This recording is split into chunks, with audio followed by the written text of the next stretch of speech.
النهارده كانت جولة من جولات كأس الرابطة المصرية، بتروجيت مع الإسماعيلي اللي فاز على الإسماعيلي بهدف مقابل لا شيء، وغزل المحلة مع فاركو اللي قصة ورواية لوحده، والنادي الأهلي مع سيراميكا كليوباترا. كالعادة القوانين بتاعة الفيفا بتطبق على أي فريق في العالم ما عدا النادي الأهلي.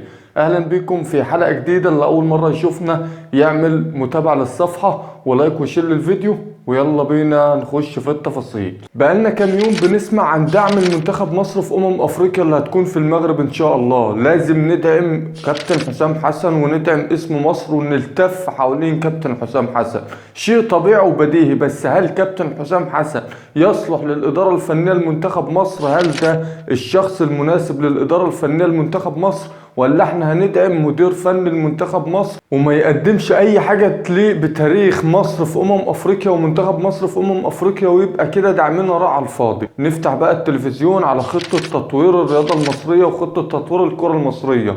بداية القصيدة في مباراة المحلة وفاركو، لعيبة الفريقين ما عندهمش اساسيات لعب كرة القدم، والغريب والعجيب ان هم كل دقيقة وكل لحظة وكل ثانية في المباراة بيحاولوا على قدر المستطاع مش ان هم يلعبوا كورة، لا، ان هم يخرجوا الكورة بره الملعب، تطلع في الاوت يتعمل فاول. المهم ما بيلعبوش كورة خالص، ولا تكتيك ولا فنيات ولا باص ولا استلام ولا تسليم ولا تحرك.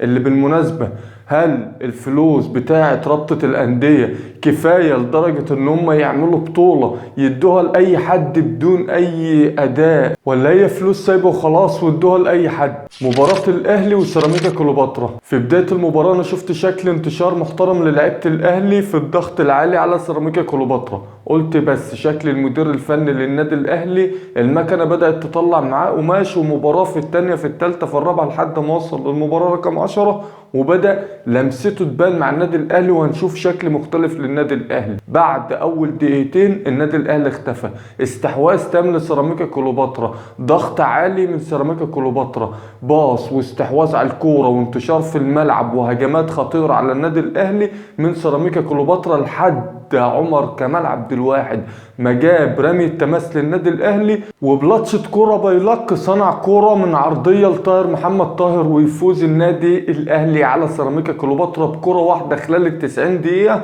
ده غير ضربة الجزاء اللي ما اتحسبتش من حكم المباراة. وهنا يثبت لنا ان قانون كرة القدم بيتطبق على اي فريق في العالم ما عدا النادي الاهلي. الكرة جت في ايد مدافع النادي الاهلي في منطقة ال18 بتاعته، والايد مزودة حجم الجسم وغيرت اتجاه الكرة، ما اتحسبتش ضربة جزاء للنادي الاهلي، علشان النادي الاهلي يفوز لاول مرة في كاس عاصمة مصر على سيراميكا كليوباترا اللي كان مستحوذ على المباراة، واللي احرج النادي الاهلي. مباراة الاهلي وسيراميكا كليوباترا اثبتت الفشل الاداري للنادي الاهلي. النادي الاهلي مش بيعتمد غير على انه بيشتري نجوم سوبر من الفرق بتاعتهم. عمر كمال عبد الواحد اللي خدوهم كايدة في نادي الزمالك، وحلال عليهم عمر كمال عبد الواحد. انا مش عارف لحد دلوقتي ايه لازمة كاس عاصمة مصر بالمستوى اللي احنا شفناه في الكورة والمباريات اللي اتلعبت فيه لحد دلوقتي، ومحدش يقول لي تجربة للاعيبة ومش عارف ايه.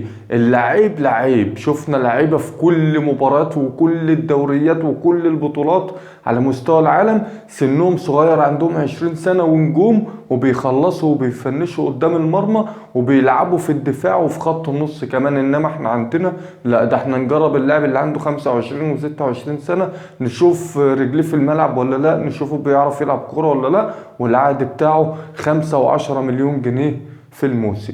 وده ملخص لمستوى لعيبة الكورة في مصر. لايك وشير، واشوفكم في حلقات تانية ان شاء الله. مباراة الزمالك.